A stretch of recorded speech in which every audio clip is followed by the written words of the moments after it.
જિલ્લા શિક્ષણાધિકારીની કચેરી બનાસકાંઠા પ્રેરિત ધોરણ 10 વિજ્ઞાન સફળતાનું પંચામૃત આપનું હાર્દિક સ્વાગત કરે છે। વિજ્ઞાનની અંદર આજે વિભાગ બી વિશે હું વિસ્તૃત સમજૂતી આપીશ। મારું નામ છે નરેશ કુમાર એલ પરમાર। વિભાગ બી નું માળખું આપણે જોઈએ। માધ્યમિક શિક્ષણ બોર્ડ 2025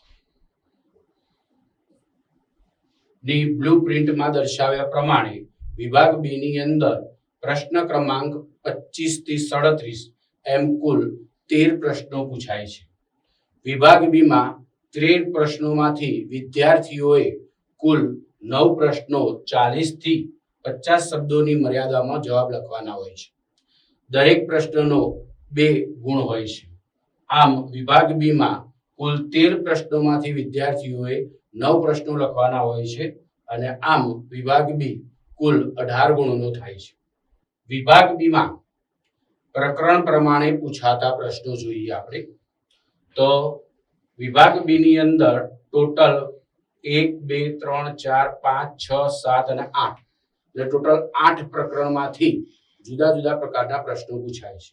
જેની અંદર પ્રકરણ 1 રાસાયણિક પ્રક્રિયાઓ અને સમીકરણો જેમાંથી 1 ગુણનો એટલે કે 1 પ્રશ્ન પૂછાય છે।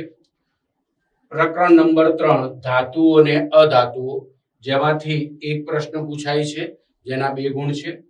પ્રકરણ નંબર 5 જૈવિક ક્રિયાઓ જેમાંથી 2 પ્રશ્ન પૂછાય છે જેના 4 ગુણ છે। પ્રકરણ નંબર 7 સજીવો કેવી રીતે પ્રજનન કરે છે જેમાંથી 2 પ્રશ્નો પૂછાય છે જેના કુલ ગુણ 4 છે। પ્રકરણ નંબર 10 માનવ આંખ અને રંગબેરંગી દુનિયા જેમાંથી 1 પ્રકરણ પૂછાય છે જેનો ગુણ 2 છે। પ્રકરણ નંબર 11 વિદ્યુત જેમાંથી 2 પ્રશ્નો પૂછાય છે જેના કુલ ગુણ 4 છે। પ્રકરણ નંબર 12 વિદ્યુત પ્રવાહની ચુંબકીય અસરો જેમાંથી 2 પ્રકરણ પૂછાય છે અને કુલ ગુણ 4 છે। અને છેલ્લું છે પ્રકરણ નંબર 13 આપણું પર્યાવરણ જેમાંથી 2 પ્રશ્નો પૂછાય છે અને એના કુલ ગુણ 4 છે। આમ જો જોવા જઈએ તો વિભાગ બી માં કુલ 13 પ્રશ્નો પૂછાય છે જેમાંથી 9 પ્રશ્નો આપણે લખવાના વિદ્યાર્થીઓ રહે છે। માત્ર આપણે વિજ્ઞાનની બુકની અંદર જોઈએ વિદ્યાર્થીઓએ તો પ્રકરણ નંબર 1 5 7 12 અને 13 આમ ટોટલ 5 પ્રકરણ પૂરા કરીએ તૈયાર કરી દઈએ તો આપણે વિભાગ બી માંથી કુલ 9 પ્રશ્નોના જવાબ સરળતાથી લખી શકાય છે અને તેમાંથી 18 ગુણ પ્રાપ્ત કરી શકાય છે। હવે ફેબ્રુઆરી અને માર્ચ 2025 માં દ્રષ્ટિહીન વિદ્યાર્થીઓ માટેના પ્રશ્નો પૂછાયેલા હતા તો વિભાગ બી ની અંદર પ્રશ્ન ક્રમાંક 27 અને 28 આ 2 પ્રશ્નો વિભાગ બી માં 2 વખત પૂછાય છે અને આ બંને પ્રશ્નો આકૃતિ સંદર્ભ હોય છે એટલે કે આકૃતિ વાળા હોય છે। જેમાં ઉપર સૂચના લખેલી છે પહેલા પ્રશ્ન ક્રમાંક 27 આવશે એના નીચે લખેલું હશે ફક્ત દ્રષ્ટિહીન વિદ્યાર્થીઓ માટે। આ સૂચના લખેલ હોય એની નીચે આપેલો પ્રશ્ન ક્રમાંક 27 અને 28 આ બંને પ્રશ્નો દ્રષ્ટિહીન વિદ્યાર્થીઓએ જ લખવાના છે। એટલે કે આકૃતિ હશે આકૃતિની નીચે પાછો પ્રશ્ન નંબર 27 હશે જેની ઉપર સૂચના લખેલી હશે કે ફક્ત દ્રષ્ટિહીન વિદ્યાર્થીઓ માટે છે તો એ પ્રશ્ન જે છે એ માત્ર દ્રષ્ટિહીન વિદ્યાર્થીઓએ જ લખવાનો છે। રેગ્યુલર વિદ્યાર્થીઓએ આ જવાબ આપવાનો નથી। આમ પ્રશ્નનો જવાબ લખતા પહેલા આ પ્રશ્નો નંબર 27 અને 28 ને ખાસ ધ્યાનમાં લેવા જોઈશે। હવે છે પ્રશ્નના જવાબ લખવાની પદ્ધતિ। વિભાગ બી ની અંદર પ્રશ્નોના જવાબ લખવા માટેની કેટલીક પદ્ધતિઓ છે। જુદા જુદા પ્રકારના પ્રશ્નો પૂછાતા હોય છે તો આપણે વિભાગ બી ની અંદર આકૃતિ આપેલી હોય એક આકૃતિ દોરેલી હશે અને એની નીચે બે પ્રશ્નો આપેલા હશે અને આ બંને પ્રશ્નોના જવાબ બિલકુલ ટૂંકમાં લખવાના છે, વિસ્તૃત જવાબ લખવાના નથી, જેથી કરી આપણો સમય બચી શકે. ત્યાર પછી વિભાગ બી માં એક અવલોકન કોઠો આપેલો છે, એની અંદર માહિતી આપેલી હશે. એ માહિતીની નીચે જ પાછા બે પ્રશ્નો આપેલા હશે, તો એ બંને પ્રશ્નોના જવાબ પણ બિલકુલ ટૂંકમાં લખવાના છે, વિસ્તૃત સમજૂતી આપવાની નથી. જે જવાબ આપ્યો એને સીધો જ જવાબ લખવાનો રહેશે. આ ઉપરાંત વિભાગ બી માં તફાવતના મુદ્દા પણ પૂછાય છે. તો તફાવતના મુદ્દાની અંદર જે તફાવતના મુદ્દા પૂછાયા હોય એની અંદર માત્ર સાચા બે મુદ્દાઓ જ લખવાના, વધારે મુદ્દાઓ લખવાની જરૂર નથી. જે આપણને સાચા લાગતા હોય એ બે મુદ્દાઓ જ તફાવતના લખવાના, જેથી કરી વધારાનો આપણો સમય બગડે નહીં. ત્યાર પછી વિભાગ બી માં જો દાખલો ગણવાનો પૂછાય, એક વિભાગ બી ની અંદર પ્રશ્ન હશે જેની અંદર દાખલો ગણવાનો છે. તો એ દાખલો ગણવાનો પૂછાય તો દાખલાની અંદર જે સૂત્ર આવતું હોય એ સાચું સૂત્ર લખવાનું. ત્યાર પછી દાખલો ગણવાનો. દાખલો ગણાયા પછી જે જવાબ આવતો હોય એની બાજુમાં એનો યોગ્ય એકમ લખવાનો અને ત્યાર પછી જે જવાબ છે એ જવાબની ઉપર બોક્સ બનાવવાનું રહેશે. એના પછી વિભાગ બી માં નામ નિર્દેશિત આકૃતિઓ પણ પૂછાતી હોય છે. તો નામ નિર્દેશિત આકૃતિઓ જ્યારે પૂછાય ત્યારે આકૃતિ પેન્સિલથી સ્વચ્છ, વ્યવસ્થિત અને યોગ્ય પ્રમાણમાં દોરવી અને એની અંદર સ્પષ્ટ નામ નિર્દેશન પણ કરવું, જેથી કરી સરળતાથી આપણે ઝડપથી આકૃતિ પણ દોરી શકાય. હવે છે વિભાગ બી માં પૂછાયેલા પ્રશ્નોના પ્રકાર અને તેને અનુરૂપ પ્રશ્નો. વિભાગ બી ની અંદર કયા કયા પ્રકારના પ્રશ્નો પૂછાય છે, જેની અંદર પહેલો જે છે પ્રશ્ન આકૃતિ ઉપરથી પ્રશ્નોના જવાબ આપવા. તો એની અંદર જોઈએ પ્રશ્ન. અહીંયા એક આકૃતિ આપેલી છે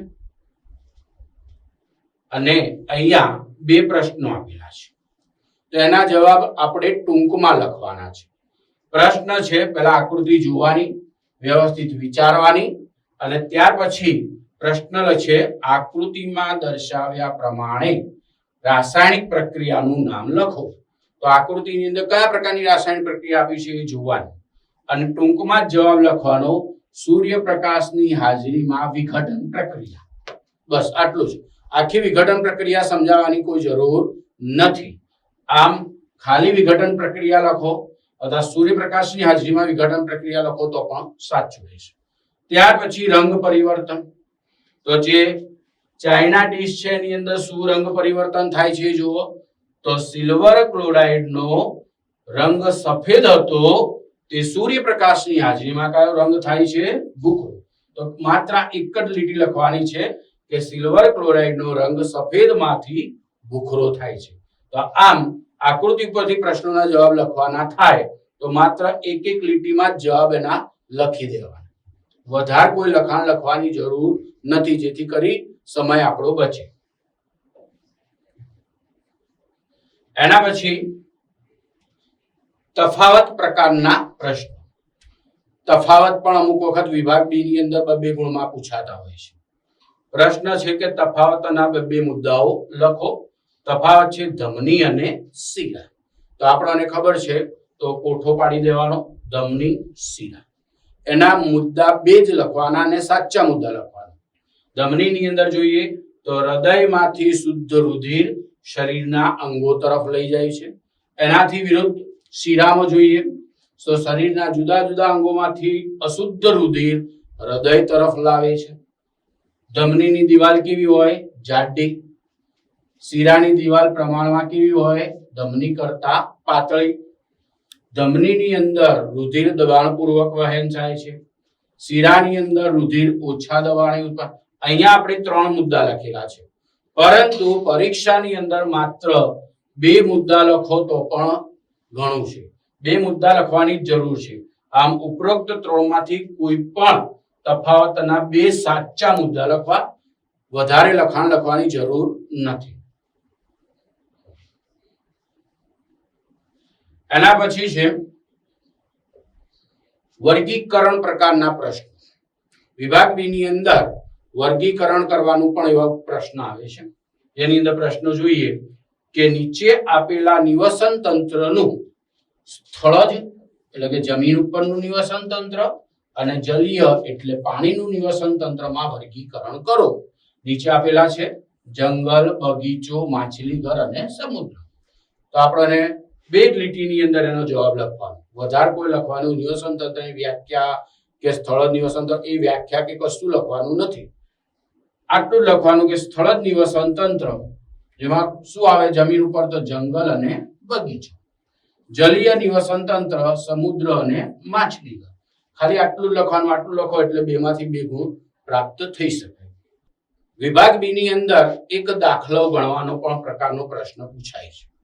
અહીંયા એક એક્ઝામ્પલ આપેલો છે કે કોઈ વિદ્યુત બલ્બના ફિલામેન્ટમાંથી 0.5 એમ્પિયર વિદ્યુત પ્રવાહ 30 મિનિટ સુધી વહે છે. તો પરિપથમાં વહન પામતો વિદ્યુત ભાર ગણો. તો આના અંદર પહેલા આપણે શું શું માહિતી આપી છે એ આપણે અલગ કરી દઈએ.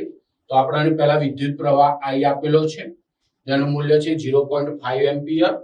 સમય આપેલો છે જેનો છે મૂલ્ય 30 મિનિટ, જેને આપણે સેકન્ડમાં ફેરવીશું, તેની સેકન્ડ થશે 1800 સેકન્ડ. હવે આ એક્ઝામ્પલને લગતું સૂત્ર આપણે લખવાનું છે. તો સાચું સૂત્ર છે I બરાબર Q/T. Q એટલે કે વિદ્યુત ભાર આપણે શોધવાનો છે. I આપેલો છે, T આપેલો છે, તો Q શોધવાનો છે. તો એનું સૂત્ર પહેલું સાચું લખીશું, I બરાબર Q/T. ત્યાર પછી Q ને સૂત્રનો કરતા બનાવીશું, તો ક્રોસ ગુણાકાર થશે એટલે Q બરાબર I ગુણ્યા T. બંનેની કિંમત મૂકી દઈશું, તો 0.5 એમ્પિયર ગુણ્યા 1800 સેકન્ડ, એનો જવાબ આવશે 900 કુલમ. વિદ્યુત ભારનો એકમ ખાસ પાછળ લખવું પડશે, કુલમ. ત્યાર પછી એનો જવાબ વિદ્યુત પરિપથમાં વહન પામતો વિદ્યુત ભાર 900 કુલમ છે. આમ 4 લીટીની અંદર આપણે દાખલો ગણીને સરળતાથી 2 ગુણ પ્રાપ્ત કરી શકીશું. હવે પછીનું જે છે એ વિક્રમભાઈ પ્રજાપતિ સાહેબ